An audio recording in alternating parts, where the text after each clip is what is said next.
Assalamualaikum warahmatullahi wabarakatuh. Kita berjumpa lagi pada pertemuan kedua dalam mata kuliah Statistika dan Metodologi Penelitian. Dengan dosen pengampunya saya sendiri, Fadwa Makfura. Kita masuk ke yang pertama adalah latar belakang, ya. Di mana latar belakang ini adalah suatu bagian penting di dalam sebuah karya ilmiah. Di dalam pembuatan makalah ataupun pembuatan laporan perjalanan ataupun skripsi dan beberapa karya ilmiah lainnya. Di sini latar belakang sangat penting ya, karena ini menggambarkan apa yang kalian teliti.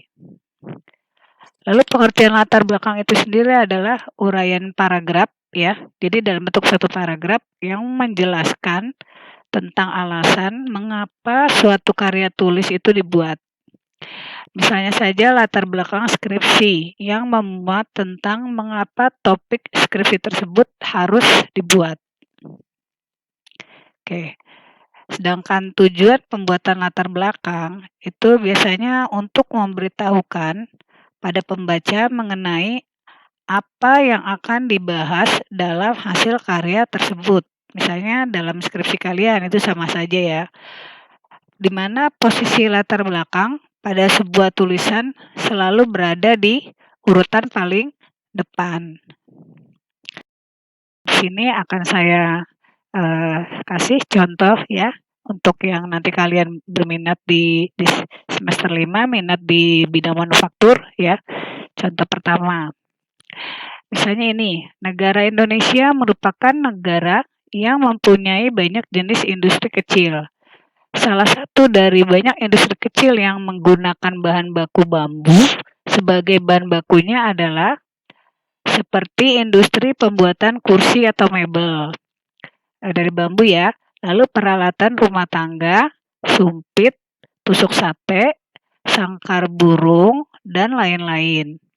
Penelitian di sini akan fokus hanya pada pengrajin tusuk sate, di mana dalam prakteknya para pengrajin tusuk sate ini mengalami sedikit kendala pada waktu proses produksinya karena banyaknya proses loading pada saat memotong dan membelah bambu ke proses pembuatan yang terakhir, yaitu meruncingkan ujung bambu. Jadi di sini melalui beberapa tahap ya. Dan ini membutuhkan operator mesin lebih banyak dan menghabiskan lebih banyak waktu. Untuk itu, untuk memproduksi tusuk sate ini dengan jumlah yang sangat besar, maka memerlukan waktu yang relatif singkat serta kualitas produksi yang bagus. Maka para pengrajin membutuhkan solusi untuk mengatasi kendala tersebut di atas. Oke, jadi intinya pada saat membuat tusuk sate ini, para pengrajin ini ada sedikit kendala, yaitu pada waktu prosesnya, di mana prosesnya itu ada beberapa ya. Yang pertama pada saat bambu itu akan bambunya dipotong sesuai ukuran, biasanya ukuran 15 cm ya. Setelah dipotong lalu bambunya juga dibelah. Nah, setelah dibelah lalu masuk ke proses pembulatan dan proses terakhirnya adalah meruncingkan. Di mana di sini intinya adalah bahwa selama ini mesin pembuat tusuk sate ini ada beberapa mesin ya, masing-masing mesin beda. Jadi mesin potong sendiri ya, mesin belah bambu sendiri, mesin bulat sendiri. Maka intinya di sini akan membuat mesin yang lebih mengefisiensi waktu ya. Jadi satu mesin bisa melakukan beberapa proses. Oke, ini adalah contoh latar belakang yang pertama ya untuk di bidang manufaktur. Oke, untuk contoh yang kedua masih saya tampilkan manufaktur ya. Contohnya di sini adalah mesin ini ya. Kita lihat dulu bawang merah. Ini adalah bawang merah bumbu masakan utama pada semua jenis makanan. Jadi tingkat kebutuhannya cukup tinggi. Nah, ini memang benar ya. Dia pakai data. Di dunia industri banyak sekali proses pengupasan kulit bawang merah yang masih menggunakan cara manual dan sederhana dengan kapasitas yang rendah. Dan juga mesin dengan kapasitas tinggi dengan menggunakan Ada juga mesin dengan kapasitas tinggi, itu maksudnya, tetapi menggunakan komponen yang mahal. Oleh karena itu, dibuat alat untuk membuat mesin pengupas kulit ari bawang merah dengan kapasitas yang besar, tetapi dalam waktu yang singkat.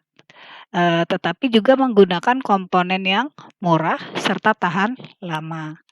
Maka perancangannya nanti akan dilakukan dengan bantuan perangkat lunak yaitu SolidWorks.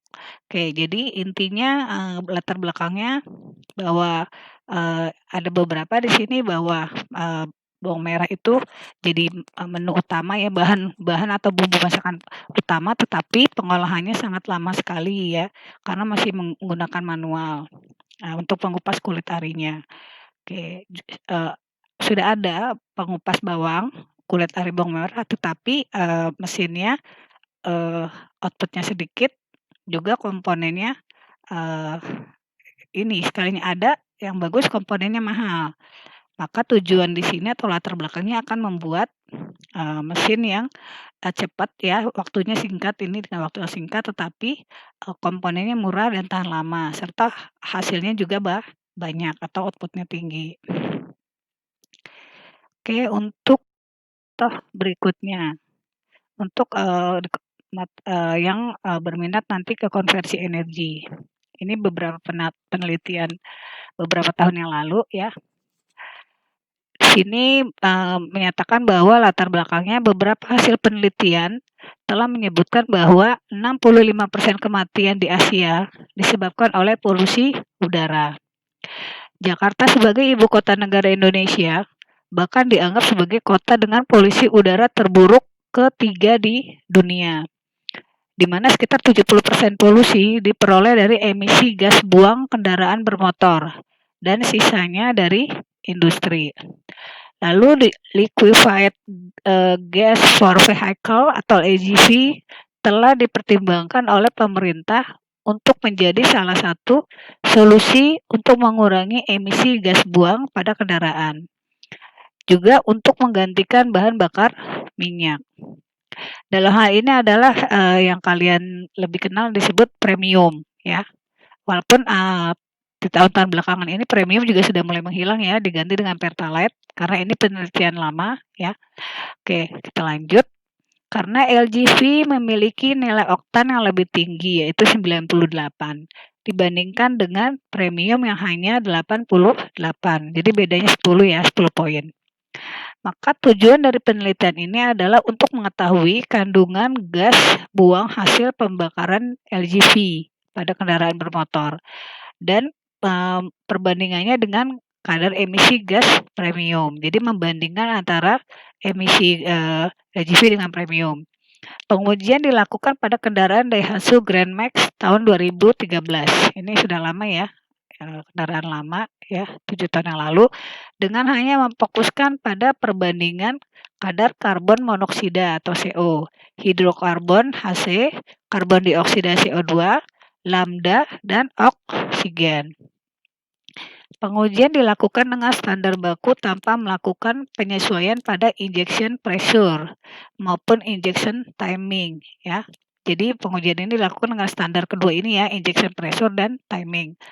Hasil pengujian menunjukkan bahwa kadar CO, HC, O2 dan O pada LGV lebih tinggi daripada kandungan gas yang sama pada premium. Sedangkan lambda dan kadar CO-nya lebih rendah. Oke, di sini, latar belakangnya sudah langsung, dikasih tahu ya hasil perbandingannya ya. Oke,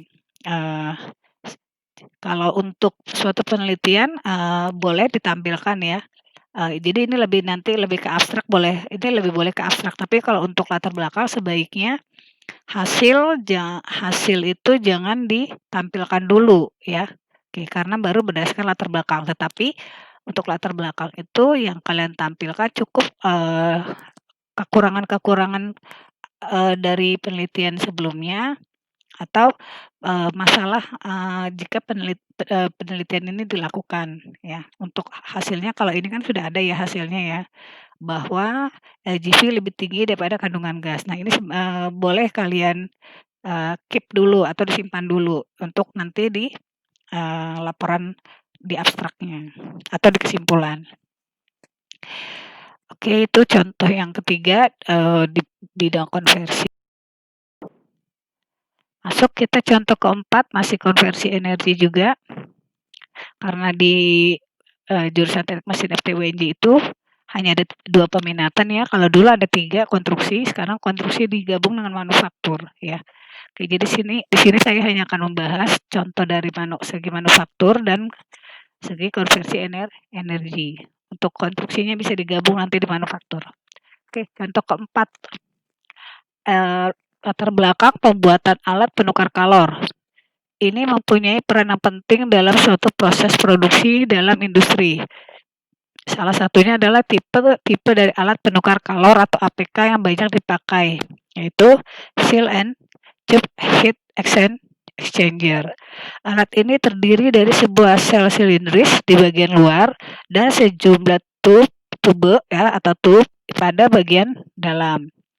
Sedangkan untuk mendistribusikan fluida kerja di dalam sistem, baik fluida panas ataupun fluida dingin, maka dipilihlah dalam kegiatan penelitian perancangan APK ini menggunakan 2 buah pompa, yaitu jenis gear pump untuk mensirkulasikan fluida panasnya. Di sini kita pakai oil ya atau minyak, dan jenis pompa sentrifugal untuk mensirkulasikan fluida dinginnya yang berupa air medianya.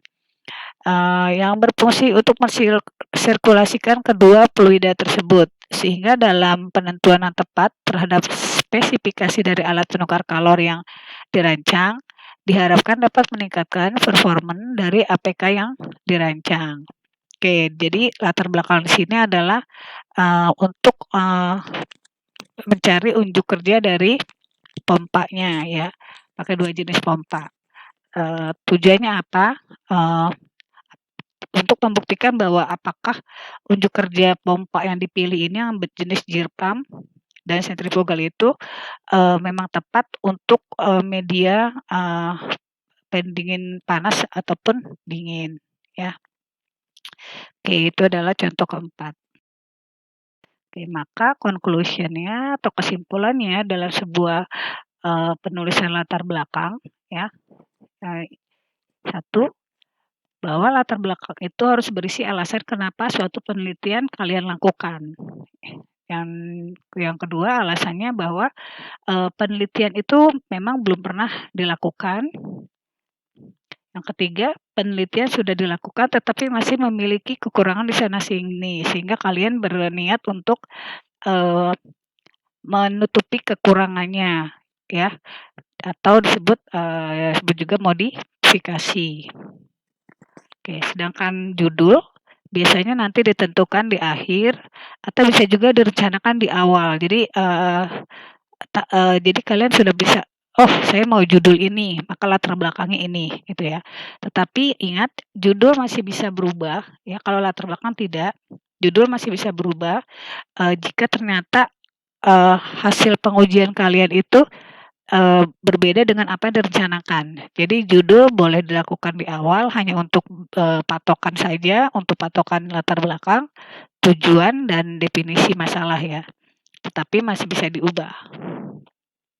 Oke, demikianlah materi kedua ini mulai dari menentukan judul serta latar belakang. Oke, sekian. Wassalamualaikum warahmatullahi wabarakatuh.